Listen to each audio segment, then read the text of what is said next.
Hi, I'm Justin, and thank you for tuning in to Rabbit Hole Precision. Today we're going to cover the initial setup for the RPG, which stands for the rim and primer gauge. If you purchased one of these, you've received this instruction inside the box.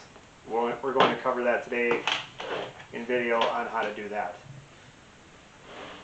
So here we'll get the box opened up, get everything out. Okay. We have the tool housing, the hardware baggie. We're going to empty the contents out right here. Next, get this opened up. And if you purchase the tool with the indicator, it already came assembled, so you don't have to worry about doing this. But if you bought just the tool, you'll have to know how to do this.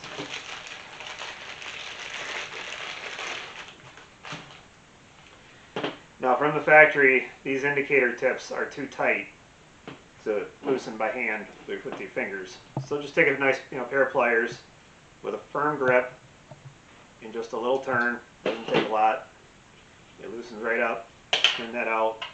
You're not going to be able to use this with this tool once it's set up, so just set it aside, do whatever you want with it. But next, we'll get the battery put in here. And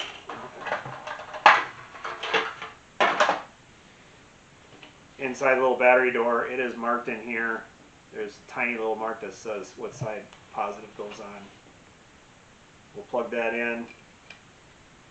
Now you're going to see the indicator is going to have flashing dashes, which it just doesn't know where 0 is yet. So you just press and hold this blue button in the center here. It will zero out, as you can see, which by default is set to metric scale.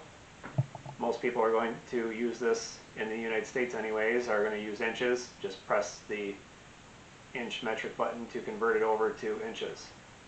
So now that's ready to go. We'll take the tool housing and the little black set screw that comes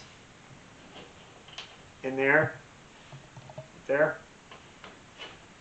and we'll get that started into the back of the tool.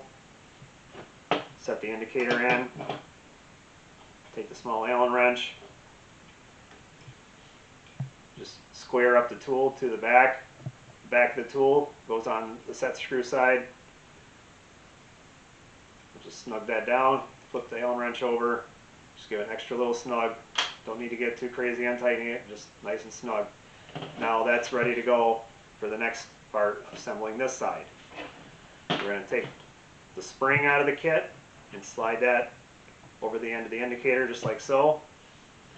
You're going to need the thumb lever next, and the thread indicator, which is the little black screw that has a knurled finish on the side for grip. You got a male thread on one end and a female thread on the other end. This thread adapter goes front. You want to put this thumb lever over the screw like that, and just screw it into the end of the indicator. I compress the spring with my left finger just a little bit so the spring doesn't get caught or pinched under that lever.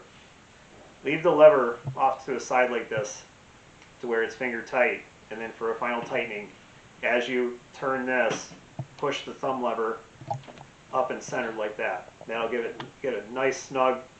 This one will not come loose on you, which will cause you problems if this ever loosens up. But if you follow that instruction on how to tighten that, you won't have any problems with it coming loose. Just a word to the wise, this thread adapter, it is a imperial thread on the male side, it is a metric thread on the other side.